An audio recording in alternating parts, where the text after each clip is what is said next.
Take 1. In this part, I will briefly describe how it works.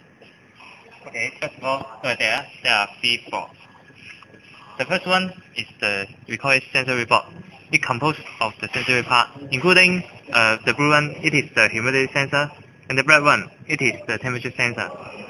Through the circuit inside, there will be the signal pin pass the signal to the second board. The second board, it is mainly our microcontroller. The microcontroller we use is PIC 1X-F4520, and in this board, it composes of a crystal to provide a clock to the microcontroller to execute the program, and then the MCU will execute the signal as received and transmit the signal through the data cable to the adapter. The protocol along the data cable is using the RS422. Why we use that is because we want to have a longer signal transmission. RS422 protocol can be used for almost 100 meters. That means you can exchange the cable with another cable with a longer one. Then you can have a longer receiver.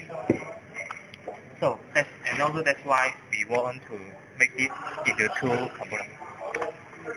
Then it comes to the adapter part. This is the adapter.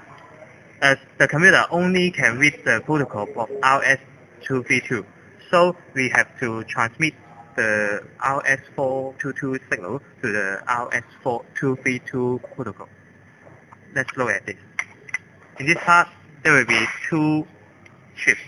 The first one is the RS422 receiver.